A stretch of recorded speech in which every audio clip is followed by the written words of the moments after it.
No one lifted a finger to help the desperate alien girl as she lay trapped and bleeding in the wreckage of her crashed ship. Only one brave human named Donald Webb dared to come to her aid, not knowing if she was friend or foe, but knowing she needed help. The dimly lit bar on the remote space station was the perfect place to nurse a drink while swapping stories about the cruelty of the universe.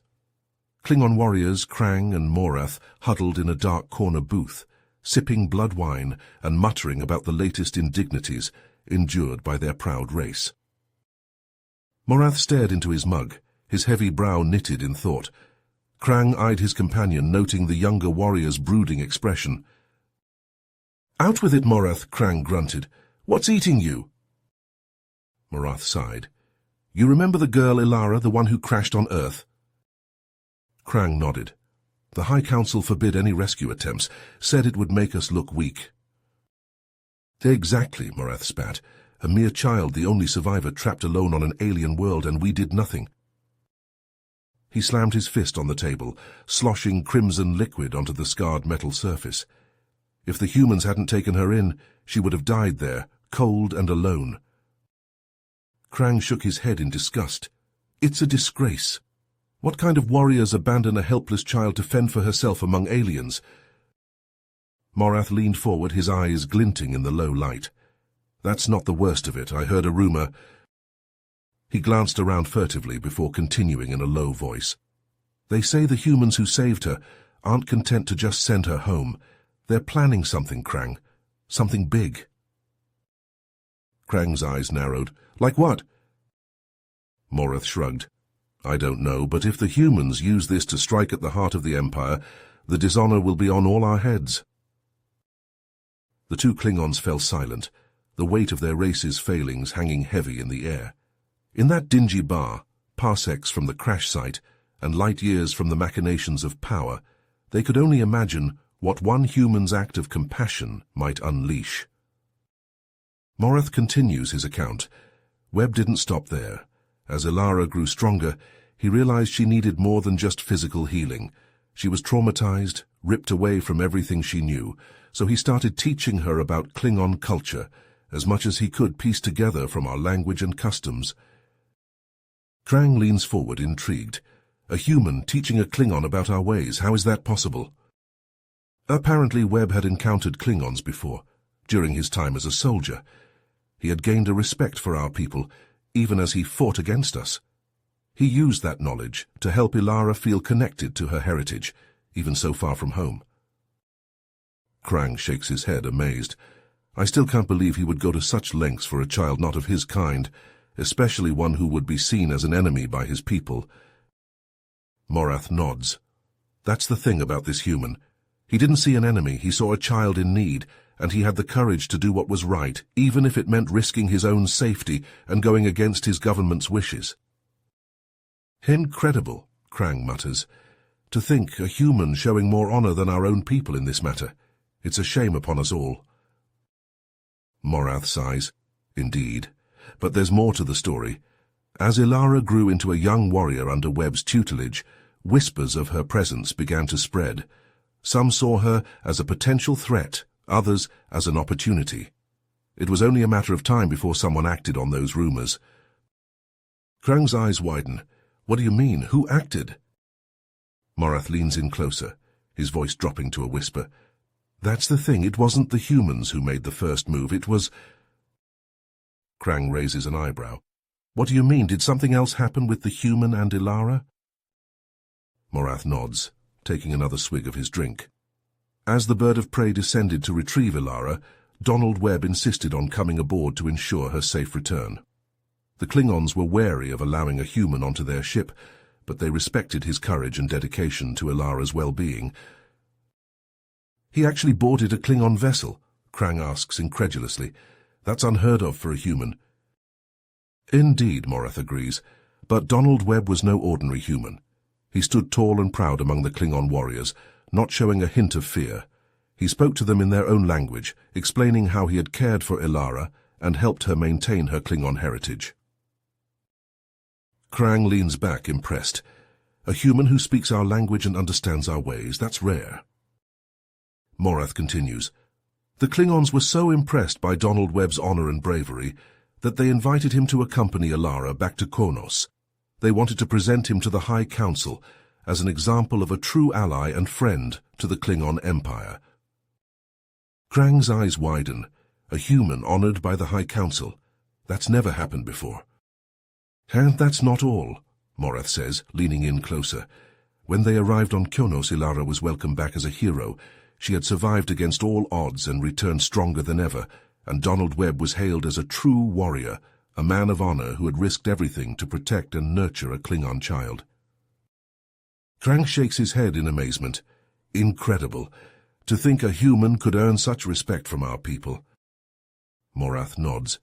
It just goes to show honor and courage can be found in the most unexpected places. Donald Webb may be human, but he has the heart of a Klingon.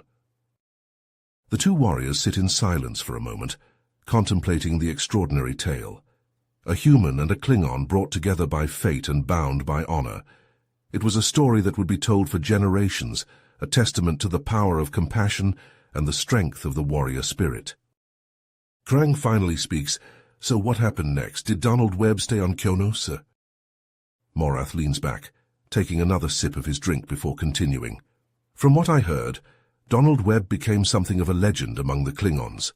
The story of his bravery and honor spread quickly, and many warriors began to see him as a symbol of the potential for goodness in humans. Krang nods thoughtfully. It's hard to believe that a single human could change so many minds. Did he ever have any more contact with Alara or the Klingon Empire? As a matter of fact, he did, Morath replies. About a year after Alara's return, a Klingon bird of prey landed near Donald Webb's home. The commander who had retrieved Alara had come to visit him. Krang's eyebrows shoot up in surprise. A Klingon commander visiting a human, that's practically unheard of. Morath nods in agreement.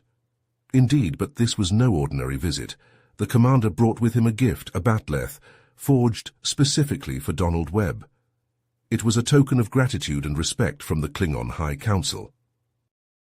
Krang's jaw drops. The High Council honoring a human? That's unprecedented. It was a momentous occasion, Morath agrees. The commander presented the bat'leth to Donald Webb in a formal ceremony, right there in his own home. He told Webb that he was now considered a friend of the Klingon Empire, and that his name would be spoken with honor among their people.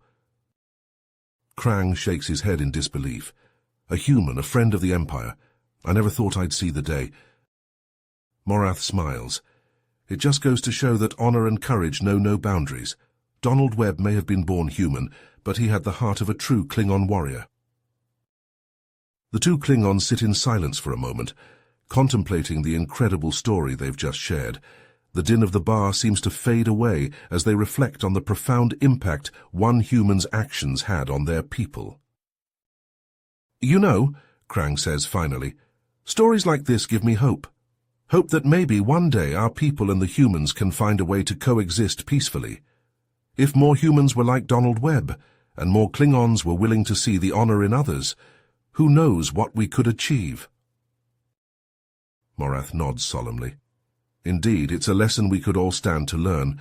Honor and respect should be earned, not determined by the color of one's blood. He raises his glass, and Krang does the same. To Donald Webb, Morath says, his voice ringing with admiration, a true warrior and a friend to the Klingon people. To Donald Webb, Krang echoes, and they drain their glasses in unison. As they set their empty mugs back on the table, Krang leans forward, a sudden thought occurring to him. Wait, what about Alara? Did she ever see Donald Webb again? Morath's eyes glint with the promise of another tale. As a matter of fact, Morath's expression turns somber as he continues the tale. A few months after Alara's departure, tragedy struck. Donald Webb's home was raided by his own government's military forces. They had intercepted the transmission to the Klingon ship and tracked it to his location. Krang frowns, his brow furrowed with concern. What happened to him? Morath sighs heavily, the weight of the story bearing down on him. He was arrested and interrogated harshly. They accused him of treason, of collaborating with an alien enemy. Despite his protests and explanations, they refused to believe him. In their eyes, he was a traitor to his own kind. Krang shakes his head, disgust etched into his features. So much for human honor. They turned on one of their own even after his act of compassion. Morath nods sadly, his eyes downcast. Donald Webb was sentenced to life imprisonment in a high-security facility. He was never heard from again. He pauses, taking a moment to collect his thoughts. Ilara, now a respected warrior in the Klingon Defense Force, learned of his fate years later. She was devastated, feeling responsible for his suffering.